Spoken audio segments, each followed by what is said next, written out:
우리 승리교회 성도님들 또 한 주 만에 뵙습니다. 주님의 은혜와 사랑이 함께 하시기를 간절히 축원합니다. 우리 함께 찬양으로 주님 앞에 나아가도록 하겠습니다. 우리 내 평생 사는 동안 우리 함께 찬양으로 주 앞에 나아갑시다.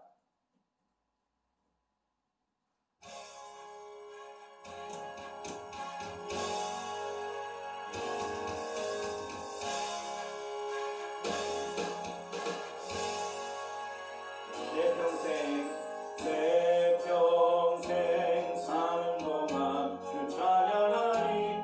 여호와 하나님 내 주를 찬양하리. 주님을 묵상하니 즐겁도다. 내 영혼 주 안에서 참 기쁘다. 내 영혼아, 내 영혼아 주님을 송축하라. 내 영혼아 주님을 찬양하라. 내 영혼아 주님을 송축하라. 내 영혼아 주님을 찬양하라. 다시 한번 합니다. 내 평생 사는 동안 주 찬양하리. 여호와 하나님 내 주를 찬양하리. 주님을 묵상하니 즐겁도다. 내 영혼 주 안에서 참 기쁘다. 내 영혼아, 내 영혼아 주님을 송축하라. 내 영혼아 주님을 찬양하라. 내 영혼아 주님을 송축하라. 내 영혼아 주님을 찬양하라.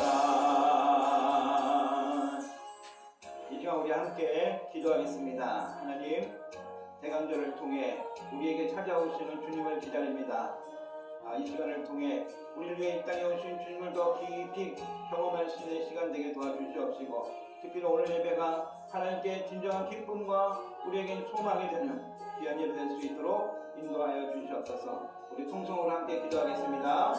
살아계신 하나님 감사합니다. 오늘도 생명의 길로 우리를 인도해 주시고 우리를 이 땅에 오신 예수 그리스도의 탄생하심을 기다리는 귀한 절기를 보내가셨사오니 우리에게 다가오셨고 우리에게 찾아오셨고 우리에게 임하여 주신 하나님의 그 놀라운 은혜와 사랑을 경험하는 시간 될 수 있도록 인도하여 주시옵소서. 성령님, 하나님 성령께서 이끌어가시는 예배가 되게 하시며 하나님께 가장 큰 기쁨과 우리에게 가장 큰 소망으로 임하는 시간 될 수 있도록 인도하여 주시옵소서.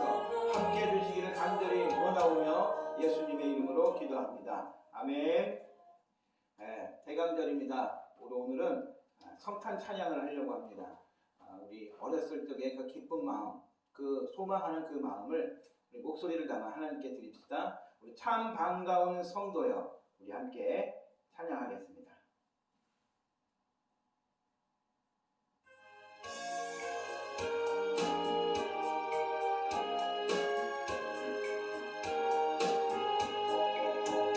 참 반가운 성도여, 다 이리 와서 베들레헴 성 안에 가봅시다.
할렐루야. 엎드린다라는 것은 나의 낮아짐을 뜻하는 것입니다. 우리 주님 앞에 가장 낮은 자리에서 주님을 가장 높음을 찬양할 수 있는 우리 모두가 될 수 있기를 간절히 축원합니다. 성찬 찬송하면 이 찬송을 빼놓을 수가 없죠. 영 기억나시죠? 우리 그 찬송하도록 하겠습니다. 천사들의 노래가 함께 찬양합시다.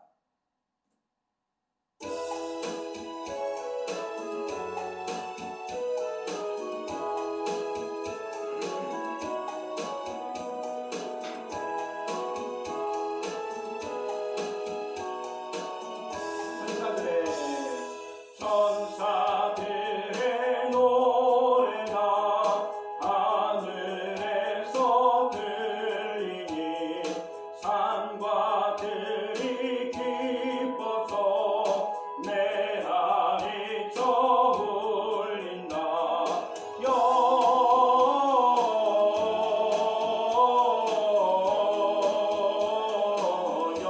영광을 높이 계신 주께 영광을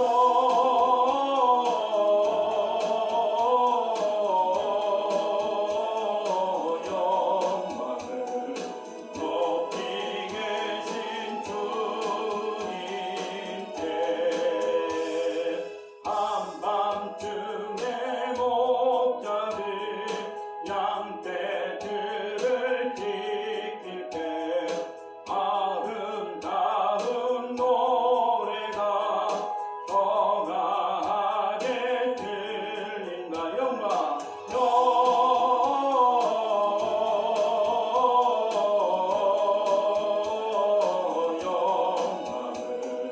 높이 계신 주께 영광을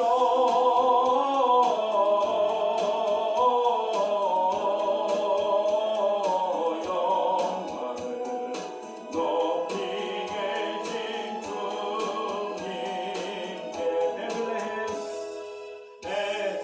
베들레헴 달려가 나시나니 예수께 구로 경배합시다.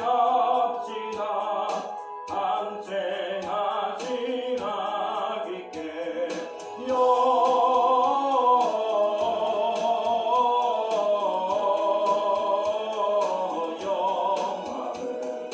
높이 계신 주께 영광을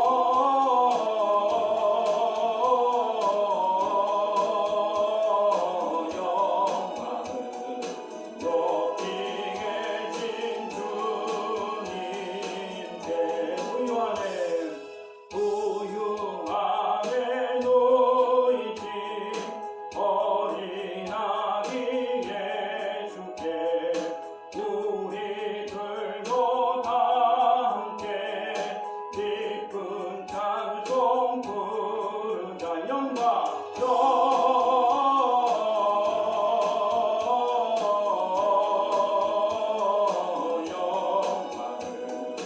높이 계신 주께 영광을 높이 계신 주님께 아멘. 부유 안에 누이신 그 예수님, 우리의 구원자 되신 그 예수님, 주님의 오심을 기다리며 오늘 이 예배가 하나님께 가장 큰 기쁨 되길 간절히 축원합니다. 이제 우리 교동문 118번 대강절 마지막 주 교동문입니다. 우리 교동문 118번 함께 교도하도록 하겠습니다. 나는 시온의 의가 빛같이 예루살렘의 구원이 횃불같이 나타나도록 시온을 위하여 잠잠하지 아니하며 예루살렘을 위하여 쉬지 아니할 것인즉 이방 나라들이 네 공의를 뭇 왕이 다 네 영광을 볼 것이요 너는 여호와의 입으로 정하실 새 이름으로 일컬음이 될 것이며 너는 또 여호와의 손의 아름다운 관 네 하나님의 손의 왕관이 될 것이라. 원하건대 주는 하늘을 가르고 주 앞에서 산들이 진동하기를 불이 섭을 자르며 불이 물을 끓림 같게 하사 주의 원수들이 주의 이름을 알게 하시며 이방 나라들로 주 앞에서 떨게 하옵소서. 주께서 강림하사 우리가 생각하지 못한 두려운 일을 행하시던 그때에 산들이 주 앞에서 진동하였사오니 다 같이 합니다. 주 외에는 자기를 앙망하는 자를 위하여 이런 일을 행한 신을 옛부터 들은 자도 없고 귀로 들은 자도 없고 눈으로 본 자도 없었나이다. 아멘. 우리 사도신경으로 신앙 고백 드리도록 하겠습니다. 나는 전능하신 아버지 하나님 천지의 창조주를 믿습니다. 나는 그의 유일하신 아들 우리 주 예수 그리스도를 믿습니다. 그는 성령으로 잉태되어 동정녀 마리아에게서 나시고 본디오 빌라도에게 고난을 받아 십자가에 못 박혀 죽으시고 장사된 지 사흘 만에 죽은 자 가운데서 다시 살아나셨으며 하늘에 오르시어 전능하신 아버지 하나님 우편에 앉아 계시다가 거기로부터 살아있는 자와 죽은 자를 심판하러 오십니다. 나는 성령을 믿으며 거룩한 공교회와 성도의 교제와 죄를 용서받는 것과 몸의 부활과 영생을 믿습니다. 아멘. 이 시간 우리를 위해서 조은혜 사모님 기도해 주시겠습니다. 참 좋으신 하나님, 하늘에는 영광이 되고 땅에는 기뻐하심을 입은 모든 사람들에게 평화의 왕으로 오신 주님을 찬양합니다. 벌써 1년의 시간을 거의 다 보내고 있습니다. 남은 시간 동안 더욱 주께 영광 돌리는 복된 시간이 되도록 인도하여 주옵소서. 거룩한 주일을 허락하시고 각자의 처소에서 온 정성을 다해 주를 섬기고 예배드리게 하심을 감사합니다. 오늘 드리는 예배가 즐겁고 복된 시간이 될 수 있도록 인도하여 주시옵소서. 용서의 주님, 이 시간 우리의 모습 이대로 주님 앞에 내어놓습니다. 지난 한 주간도 우리의 삶과 생각이 더러울 때가 많았음을 또한 고백을 합니다. 믿음으로 살기보다는 염려하고 근심하며 주님을 외면한 채 살았던 저희들을 용서하여 주시옵소서. 우리의 연약함으로 범죄치 않도록 은혜로 덧입혀 주시고 우리의 교만함이 주님의 사랑하는 영혼들을 다치지 않게 하시고 그들의 영혼을 주님을 위하여 사랑할 수 있도록 축복하여 주시옵소서. 어린아이가 부모 없이 성장할 수 없듯이 저희도 주님을 떠나서는 살아갈 수 없다는 사실을 다시 한번 깨닫게 하시고 온전히 주님을 의지할 수 있도록 인도하여 주시옵소서. 임마누엘 되신 주님, 대강절로 지키고 있습니다. 주의 강림을 기다리는 복된 성들이 되게 하여 주시고 대강절 기간을 통해 주의 오심을 준비하게 하시고 아들을 이 땅에 보내신 하나님의 크신 사랑을 다시 한번 기억할 수 있는 순간들이 될 수 있도록 함께하여 주시기를 원합니다. 대강절 기간만 주님의 임재를 기다리지 않게 하시고 하나님의 나라를 이루실 그날을 늘 사모하며 늘 기다리는 우리들이 될 수 있도록 함께하여 주시옵소서. 은혜의 주님, 나라를 위해 기도합니다. 올 한 해 너무나도 큰 어려움과 역경과 힘듦 속에서 지내고 있습니다. 경제적으로, 사회적으로, 또한 교회적으로 많은 이들이 어려움 가운데 있습니다. 이 힘든 시기에 주저하지 않고 서로 협력하여 이 어려운 시기를 잘 이겨낼 수 있도록 주님께서 함께해 주시옵소서. 그 중심에 교회가 힘을 모아 기도하며 협력하여 선을 이뤄갈 수 있도록 인도하여 주시기를 간절히 바라고 원합니다. 또한 우리 승립교회와 교인들을 늘 주님의 은혜로 지켜주심에 감사드립니다. 비록 작은 재단이지만 기도함에 예배함에 있어 게으르지 않고 늘 주신 사명을 잘 감당하게 하시고 교인 가정마다 일터마다 사업장마다 주님 함께 하셔서 육신으로 지치지 않게 해주시고 채워주시기를 간절히 바라고 원합니다. 그리하여 승립교회와 교인들이 내년에는 가정과 일터 속에서 풍요로움과 신앙적으로는 한뼘 성장할 수 있도록 기도하며 준비할 수 있도록 함께하여 주시옵소서. 배움의 길에 있는 우리 학생들 함께 하셔서 지혜를 주셔서 믿음으로 잘 성장하는 주님의 자녀들이 될 수 있도록 인도하여 주시옵소서. 말씀을 선포하시는 목사님을 성령의 충만으로 채우시고 오늘도 목사님의 귀한 말씀을 통하여 다시 한번 감사하게 하시며 주를 향한 사랑을 회복하는 기회가 되도록 인도하여 주옵소서. 주신 말씀을 마음에 새겨 한 주간 동안 말씀대로 살아가게 하시고 따뜻함과 위로함이 필요한 이웃에게 말씀과 사랑을 전하는 시간이 될 수 있도록 인도하여 주시옵소서. 예배의 주관자 되시며 우리를 위하여 이 땅에 오신 예수 그리스도의 이름으로 기도드립니다. 아멘.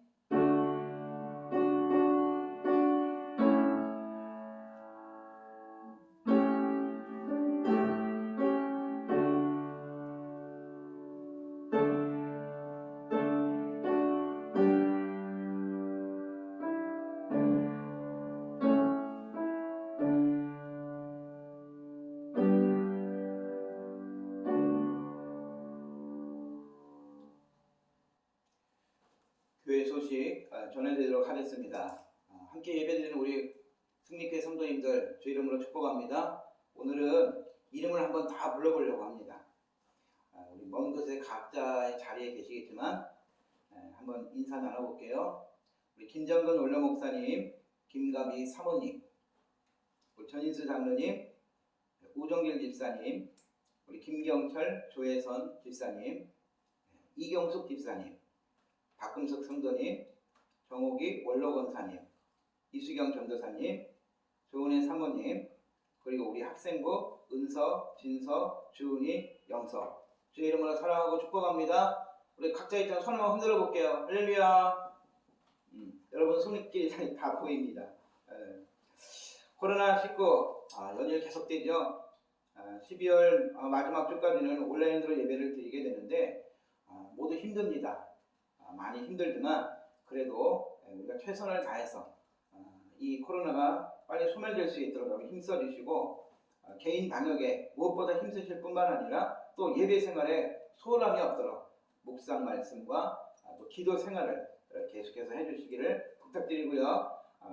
여러분 예배 드린 후에 헌금은 여러분 이제 주보를 다 발송해 드릴 텐데 온라인으로 여러분이 입금을 하시면 됩니다. 그래서 여러분 성함 쓰시고 무슨 헌금인지 이현덕 감사 뭐 이런 식으로 해서 여러분이 헌금을 하시면 교회 통장으로 입금이 됩니다. 여러분께서 참고해 주시기 바랍니다. 대강절 마지막 주간이고요. 금주에는 성탄절이 있습니다. 자, 퀴즈. 성탄절이 며칠일까요? 그렇죠. 25일입니다. 25일 성탄절이 다가오고 있는데 성탄절 아침도 이렇게 예배를 드립니다. 여러분께 예배의 이 실황이 여러분께 이 예배 실황으로 예배를 드리게 될 텐데 꼭 11시에 예배를 드리실 수 있도록 여러분 힘써 주시고 특별히 우리를 위해 이 땅에 오신 그 예수님을 우리 함께 기억하면서 여러분 기다리고 또 만나는 그러한 절기를 맞이하시기 바랍니다. 매일 아침 말씀 묵상이 월요일부터 토요일까지 발송이 될 겁니다. 개인 묵상집을 활용해 주시되 함께 나누기 원하시는 분들 또 혹시 또 묵상집을 안 하고 계신 분들은 그 묵상 아침에 보내드리는 것을 가지고 묵상하시면 되겠고 또 함께 나누신 분들과 또 다른 분들에게 보내드리면서 또 나누셔도 좋겠습니다. 기다리시던 2021년도 교회 달력이 나왔습니다. 언제 이걸 전해드려야 될까 고민을 했는데 우리 예전에 성탄절 전날 새벽송을 돌았잖아요. 밤에는 못 가고 24일 낮에 여러분들 각 가정으로 배달해 드리도록 하겠습니다. 뭐 제가 집에 들어가거나 그런 거 아니고 여러분이 깜짝 놀랄 만한 그 시간에 배달하도록 하겠습니다. 기대하시고요. 여러분께서 기쁨의 성탄을 맞이하시기 바랍니다. 그 밖에 광고 주거를 참조해 주시고 우리 코로나 확산 방지를 위해서 무엇보다 힘쓰고 기도해 주시고 나라 민족을 위해서 함께 해 주시길 부탁드립니다. 오늘 우리에게 주신 하나님 말씀 봉독해 올리겠습니다. 하나님 말씀은 신약성경 누가복음 1장 26절에서 38절에 있는 말씀입니다. 원래는 8절부터 38절까지 긴 절을 읽어야 되는데 오늘은 26절에서 38절까지만 봉독하도록 하겠습니다. 누가복음 1장 26절에서 38절 봉독하도록 하겠습니다. 여섯째 달에 천사 가브리엘이 하나님의 보내심을 받아 갈릴리 나사렛이라는 동네에 가서 다윗의 자손 요셉이라 하는 사람과 약혼한 처녀에게 이르니 그 처녀의 이름은 마리아라.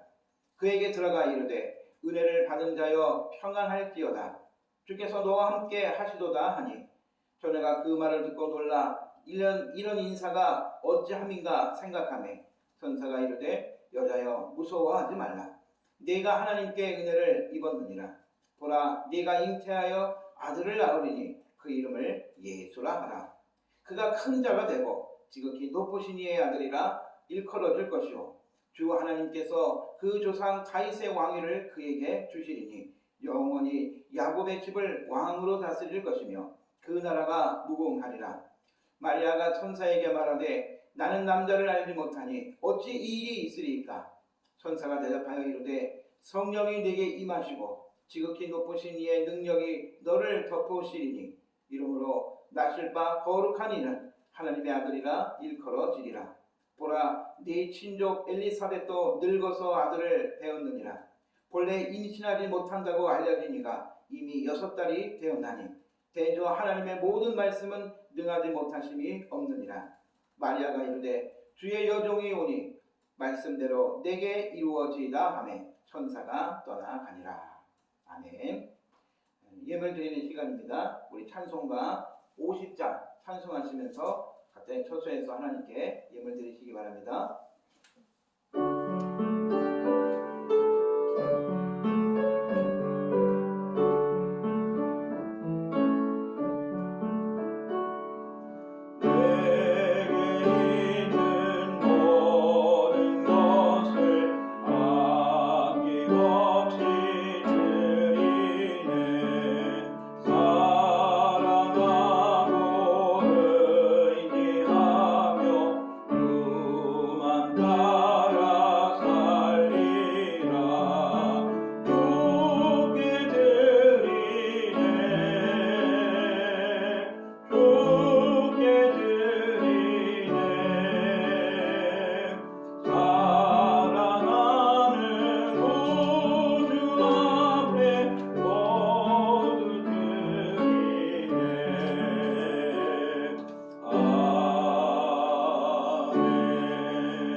오늘의 우리의 예배를 받으시고 귀한 예배를 흠양하여 주시는 하나님 은혜와 사랑을 감사드립니다.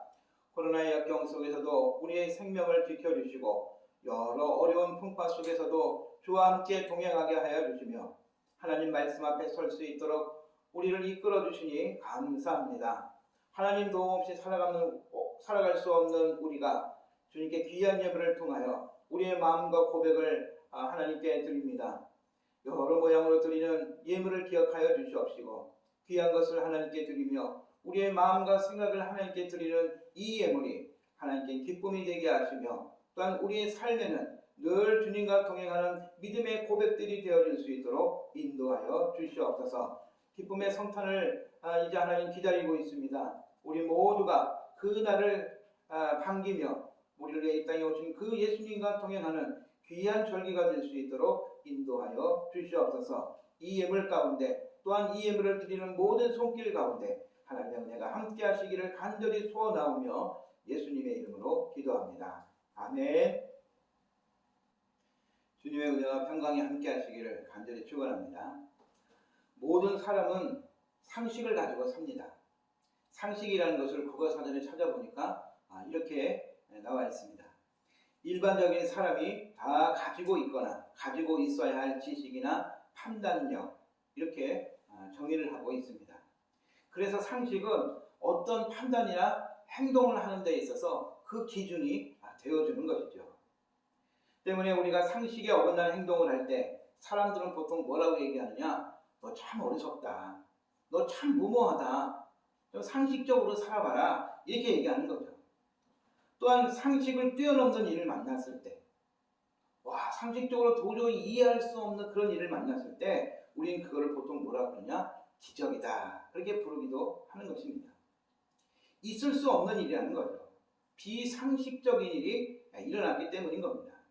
그러나 비상식적이라 그래서 과연 다 비난받을 만한 일이냐? 꼭 그렇지만은 않습니다. 우리 주변에 비상식적인 행동을 목격할 때가 있습니다. 먼저 상식을 말해보겠습니다. 지난 여름 홍수가 나서 많은 사람들이 피해를 당했죠.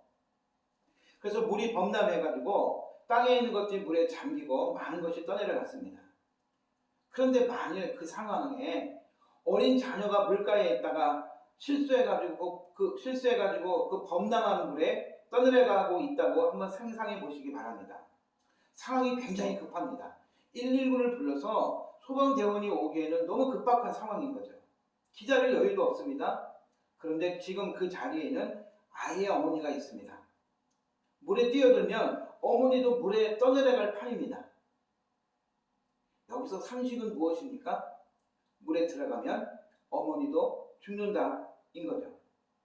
하지만 그 죽어가는 물에 떠내려가고 허우적거리고 있는 그 자녀를 보고 있는 그 어머니는 그 상식에 얽매이지 않습니다. 아니, 상식이 어머니의 행동을 붙잡지 못하는 것입니다. 왜일까요? 어머니는 비상식적인 행동을 할 것이기 때문입니다. 죽어가는 아이를 건져내기 위해서 물로 뛰어듭니다. 자신도 죽을 것이라는 생각을 넘어섭니다. 비상식적인 행동이죠. 좀 오래 지났는데요. 해외 언론에서 이런 비슷한 상황이 실제로 있었습니다. 기사를 제가 한번 인터넷 검색을 찾아봤는데 2013년 국내 모 신문사에서 이런 제목의 기사가 있었습니다. 악어와 싸워 6세 아들을 구한 미국의 아버지, 이런 제목의 기사였습니다. 이 사건은 미국 플로리다주 ABC 방송이 보도한 내용을 정리하고 있는 그 내용이었습니다. 플로리다주에 사는 조 웰치란 이름의 아버지가 6살 난 아들 조이와 함께 야생 동식물 보호지구 그곳에서 카누를 타고 이렇게 이제 가고 있었습니다. 그런데 어떤 상황에 있는지는 정확하게 기록이 안 되어 있지만 이 카누를 타고 있던 아이가 갑자기 물에 빠지는 겁니다. 아주 긴박한 상황이죠. 아이가 막 호우적거리면서 살려주세요, 헬프 미 막 그렇겠죠. 그런데 그 아이가 물에 빠지는 순간 아주 긴박한 상황이 벌어졌습니다. 왜냐? 대략 무게는 90kg 정도 되고 그 길이가 2.4m가량이나 되는 악어가 아이에게 달려들어가지고 그 아이의 오른팔을 그냥 물어버린 겁니다. 여러분, 악어가 한번 물면 그 힘이 얼마나 큰지 아시죠? 그 아들이 아픔과 공포에 막 소리를 지르고 있는 그때 아버지는 깜짝 놀라가지고 아들을 물고 있던 그 악어에게 달려들어가지고 악어를 주먹으로 때리기 시작하는 겁니다. 사람 주먹이 얼마나 되겠어요. 그 악어를 때렸던 아버지의 고백을 들어보면 그 악어의 몸이 얼마나 단단한지 악어를 때렸을 때 마치 콘크리트 벽을 치는 것 같았다라고, 그 정도로 이 악어의 이 피부가 단단했다는 것을 알 수 있습니다. 근데 다행히도 이 비명소리를 듣고 있던 주변의 사람들이 또 많은 남성들이 달려와가지고 이 악어를 함께 주먹으로 때린 겁니다. 그러니까 악어가 맞다 지치니까 그 아이를 물었던 입을 벌리게 되었고 결국 아들을 놓아주고 달아나서 아들이 살았다, 그런 기사였습니다. 여러분, 비상식적인 아버지의 행동이죠. 아버지도 죽을 수 있는 상황이었습니다. 그런데 누가 그 아버지의 비상식적인 행동을 손가락질 하겠습니까? 중요한 건 뭐냐? 아버지가 이겼습니다. 그리고 아들도 구했다는 사실을 우리가 기억할 필요가 있습니다. 오늘 우리가 읽은 본문과 본문 앞절에는 상식에 어긋나는 두 사건의 기록이 나와 있습니다. 하나는 제사장이었던 사가랴의 가정에, 그리고 또 하나는 마리아에게 그 사건이 일어난 겁니다. 본문 앞에는 사가랴의 가정에 아들이 태어나는 일이 기록되어 있습니다. 우리가 읽은 본문에 그것이 기록되어 있죠. 제사장이었던 사가랴와 아내 엘리사벳은 이미 나이를 많이 들어서 이제는 자녀를 기대할 수 없는 그런 노부부였습니다. 이 엘리사벳은 아브라함의 아내였던 이 사라와 같이, 물론 사라만큼 나이를 먹지는 않았지만 그래도 임신이 불가능한 그런 나이의 여성이었다라고 기록을 합니다. 그럼 그들에게, 그 부부에게 비상식적인 일이 일어났습니다. 그 해의 제사장이었던 이 사가랴가 성전의 그 성소 안에 들어가서 이제 향을 태우고 있는데 거기서 누구를 만나게 되냐? 천사 가브리엘이 나타나 만남을 갖게 됩니다. 홀로 성전 안에서 향을 태우는데 갑자기 천사가 나타났으니까 여러분 얼마나 놀랐겠습니까? 그리고 또 얼마나 무서웠겠습니까? 그런 사가랴에게 천사는 아내 엘리사벳에게 아들이 있을 것이다 라는 그 소식을 전해줍니다. 그 14절과 17절에 있는 내용이 바로 천사가 전해준 소식인데 대략 내용이 이렇습니다. 네 아내 엘리사벳이 아들을 낳을 것이다. 그때 아이의 이름을 요한이라 하라. 많은 사람이 함께 기뻐할 것이고 그는 주님 보시기에 큰 인물이 될 것이다. 구별된 백성으로 길러라. 그 아이는 뱃속에 있을 때부터 성령이 충만할 것이다. 그로 인해서 하나님을 떠난 많은 이스라엘 백성들을 돌아오게 할 선지자가 될 것이다. 그리고 그는 주님보다 먼저 와서 백성들이 주의 길을 준비하게 할 것이다. 이 소식을 사가랴에게 전해주신 겁니다. 이 천사의 소식에 무척 놀랐겠죠. 그러나 이 일이 엘리사벳의 임신과 함께 그 천사의 전해준 말이 분명하다는 것을 깨닫게 되는 것입니다. 얼마 후에 이 사가랴에게 아들이 있을 것이라고 전한 이 가브리엘이 6개월이 지난 후에는 누구를 찾아가느냐? 가나안의 조그마한 나사렛 동네에 살고 있는 마리아를 찾아가게 됩니다. 이 성경에 보면 마리아는 이미 옛날 성경에는 정혼한 사이다. 그리고 지금 성경에는 약혼했다라고 기록이 되어 있죠. 이 약혼한 사람 요셉이 있었습니다. 그런데 마리아는 아직 처녀였죠. 유대인들의 관습에 따르면 보통 결혼하기 1년 전에 약혼을 하게 됩니다. 이 약혼하고 난 이후 결혼식이 있기 전 이 1년 동안 기간에 아주 지켜야 될 것들이 굉장히 엄한데요. 여인이 만약에 그 기간 중에 부정한 일을 행하면 그 자리에서 사형 처벌을 받게 됩니다. 물론 결혼 전에는 이 약혼한 남자와도 관계를 맺을 수도 없습니다. 또 혹시나 이 약혼 기간 중에 신랑이 사망을 했다. 그러면 이 여인은 자유로워질 것 같은데 그렇지 않습니다. 이 신랑이 사망하게 되면 신부는 과부로 살아야 됩니다. 그렇죠. 이 결혼 제도가 굉장히 엄격하다는 것을 우리가 알 수 있습니다. 그런데 이 천사 가브리엘은 마리아에게 무슨 말을 전해주냐? 네가 아이를 갖게 될 것이다 라고 전하는 겁니다. 아직 결혼을 하지 않고 약혼만 하고 남자와 관계를 아직 맺지 않고 있는 이 여인이 아들을 갖게 될 거라는 거죠. 그것도 하나님의 아들이라고 하는 겁니다. 더 당황하는 건 뭐냐? 요셉과의 관계에서 탄생할 아이가 아니라 성령으로 잉태하게 될 아이라는 그 놀라운 소식을 전해주고 있는 거죠. 한마디로 마리아는 지금 처녀가 임신을 해야 할 그런 상황에 있었습니다. 여러분, 유대인으로서 처녀가 아이를 가졌다? 여러분, 그거는요 목숨을 내놓아야 될 상황인 겁니다. 돌에 맞아 죽든지 약혼한 남자와 헤어지고 평생 과부로 살아야 될 그런 처지에 놓일 수 있는 거죠. 사가랴는 이미 결혼한 사람이었고 엘리사벳에는 아내가 있었고 오랜 시간을 함께 살았기 때문에 오히려 그들과는 전혀 다른 상황인 거죠. 마리아에게는 기쁜 소식이긴 했지만 그 사가랴보다도 오히려 더 충격적이었고 어찌게 보면 두려운 일일 수도 있었던 겁니다. 이런 일들이 마리아에게 생겼다 그러면 어떨까요? 그 일을 믿어줄 사람이 있을까요? 돌에 맞아 죽을 수 있었던 죄였기 때문에 지금 마리아가 이 소식을 들어서 실제로 그런 일이 있게 되면 사형 선고를 받은 것과 같은 상황이었다는 것을 우리가 알 수 있습니다. 그런데 마리아는 어떡합니까? 하나님의 뜻에 순종합니다. 할렐루야. 사가랴에게 일어난 일도 마리아에게 천사가 전한 소식은 모두 비상식적인 일이었습니다. 자녀를 낳을 수 없는 엘리사벳이 유언을 가진 것도, 또 남자를 알지 못하는 마리아가 잉태한 일도 모두가 상식에 맞지 않는 그런 일들이었다는 것입니다. 하지만 여러분, 무엇입니까? 중요한 것은 이 일들이 비상식적이어서가 아니라 오늘 중요한 것은 이 비상식적인 일을 대하는 이 두 사람의 태도에서 오늘 우리가 깊은 묵상을 해봐야 된다는 겁니다. 제가 본문 오늘 익혀지진 않았는데요. 18절을 공동 번역 성경으로 읽어보겠습니다. 이 말을 들은 스가랴가 저는 늙은이입니다. 제 아내도 나이가 많습니다. 무엇을 보고 그런 일을 믿으라는 말씀입니까? 라면서 고백을 하게 됩니다. 사가랴는 지금 요한을 얻게 될 것이라는 천사의 말에 머뭇거리고 있는 것을 우리가 알 수 있습니다. 여러분이 우리가 다시 말하면 20절의 내용을 보면 이 가브리엘 천사의 말을 통해서 이 사가랴가 지금 하나님이 이러한 일을 이룰 것이다. 너에게 요한을 줄 것이다. 요한이 이러이러한 사람이 될 것이다. 천사가 소식을 전해 주었지만 정작 사가랴는 믿지 않았다는 것을 알 수 있는 겁니다.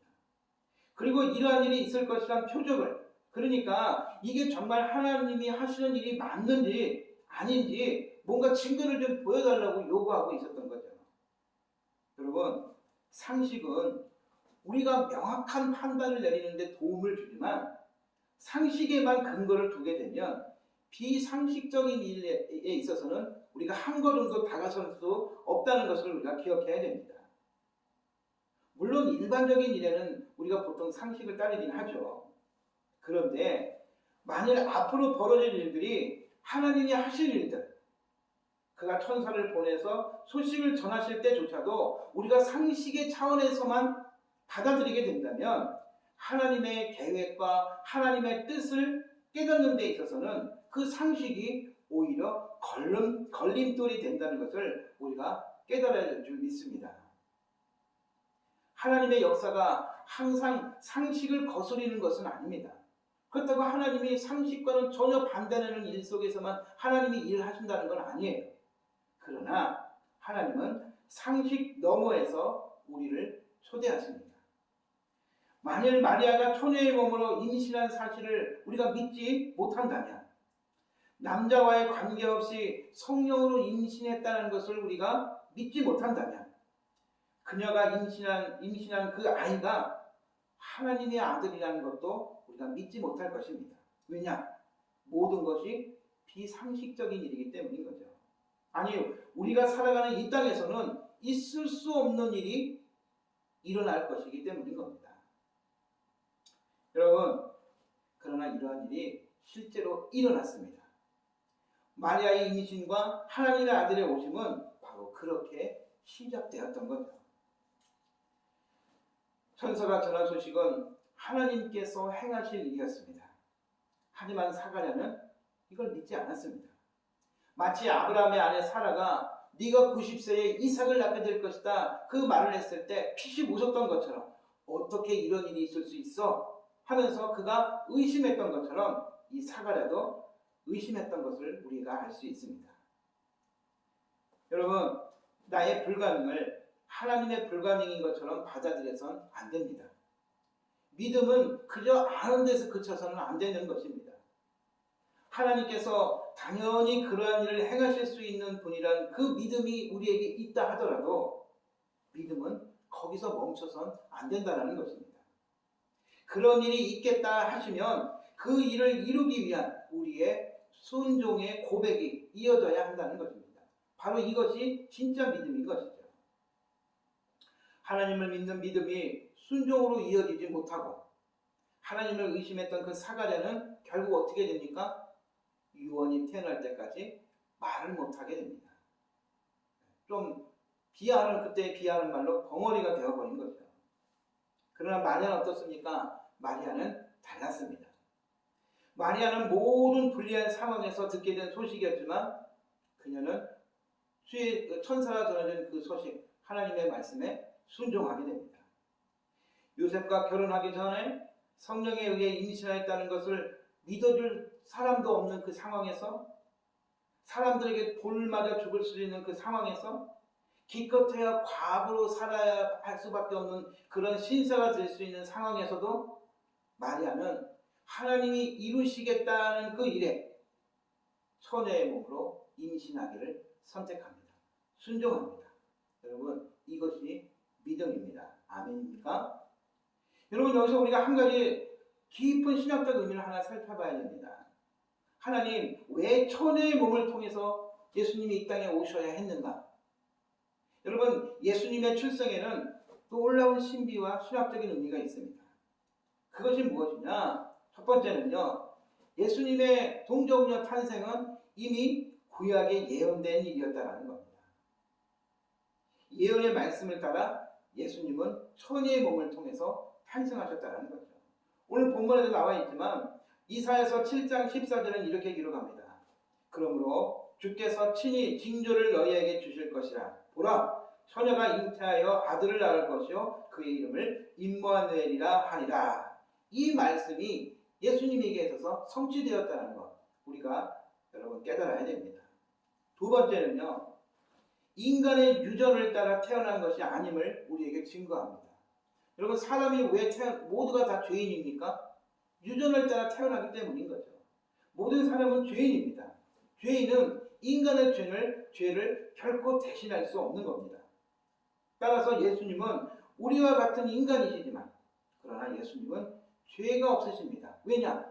유전을 통해서, 남자와의 관계를 통해서 태어난 아들이 아니기 때문에, 성령으로 잉태된 분이시기 때문에 인간의 죄의 유전을 따르지 않고 죄 없으신 분으로 이 땅에 태어났음을 우리에게 증거하고 있는 것입니다.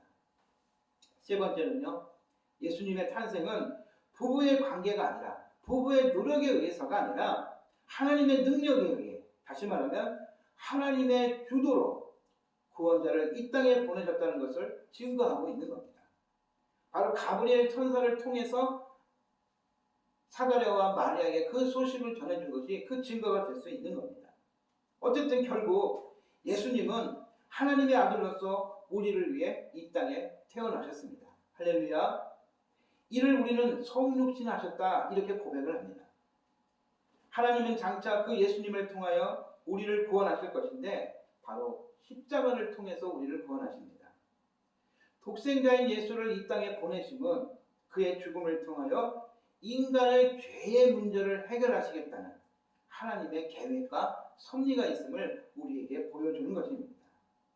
죄는 인간이 지었는데, 죄는 인간에게 있는데 그에 대한 벌은 하나님의 아들에게 덮어 씌우신 겁니다. 여러분, 이게 복음입니다.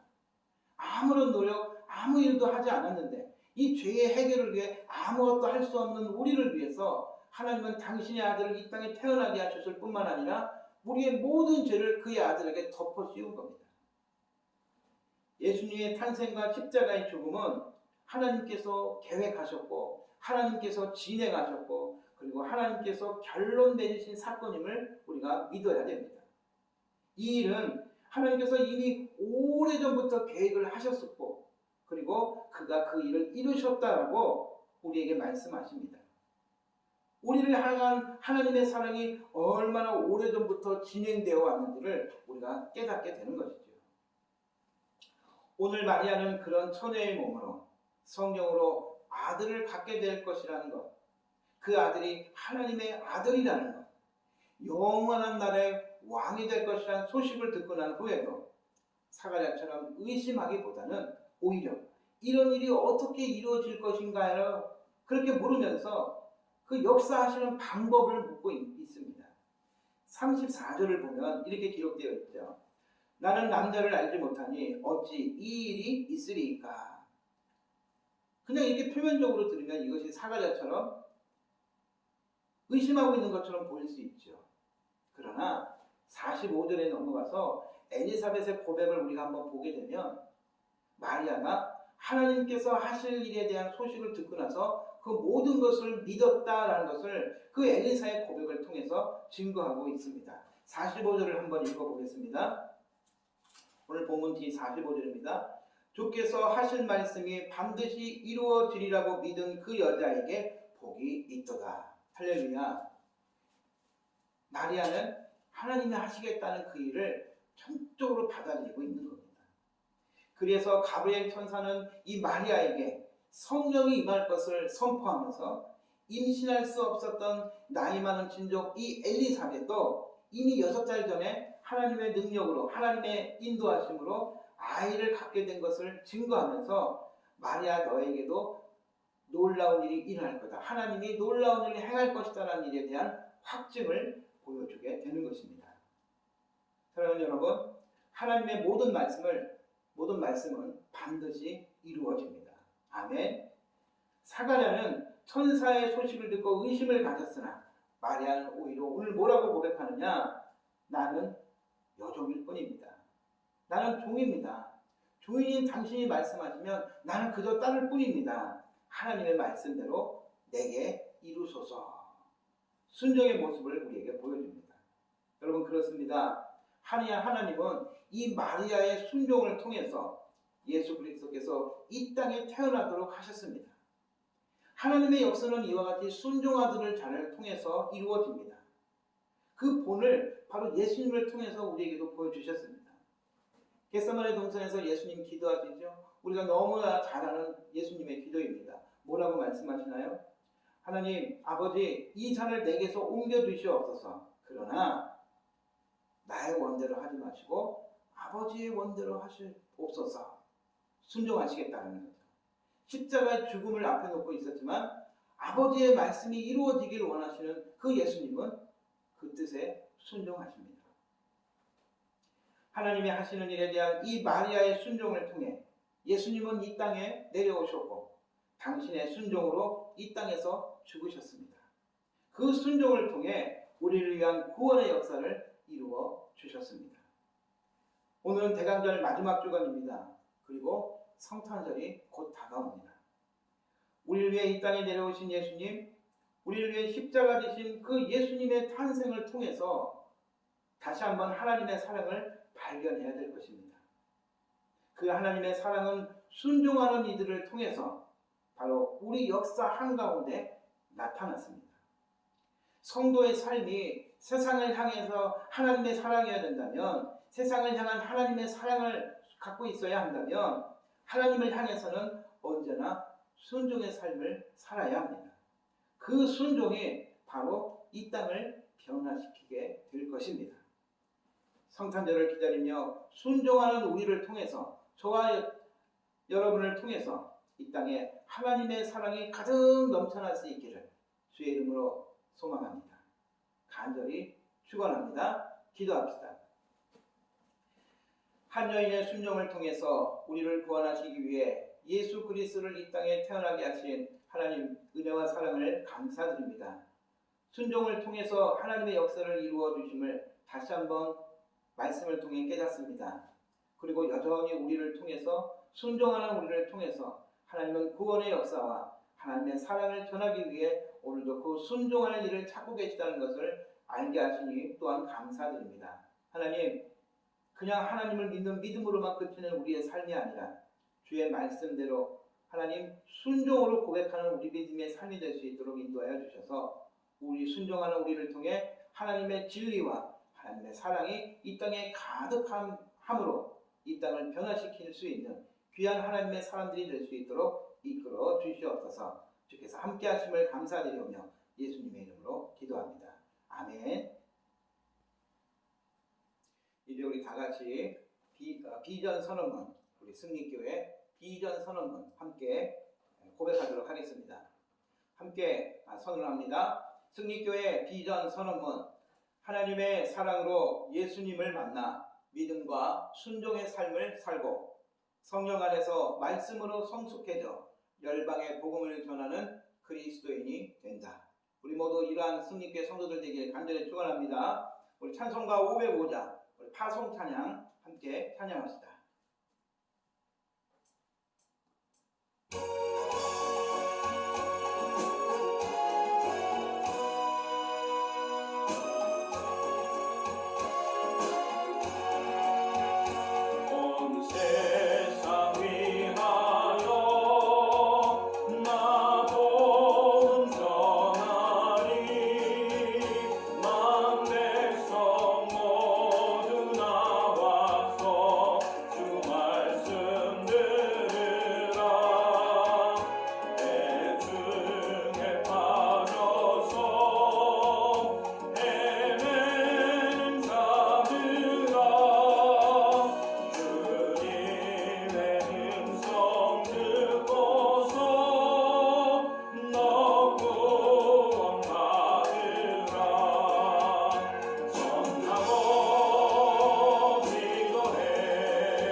지금은 우리 주 예수 그리스도의 은혜와 하나님 아버지의 무한하신 사랑과 성령님의 인도하시고 보호하시는 은혜가 하늘 보좌 버리고 이 땅에 내려오신 그 예수님을 기다리는 모든 성도들 머리 위에, 저들의 사업장과 일터 위에 지금으로부터 영원토록 함께 하시기를 간절히 축원하옵나이다. 아멘.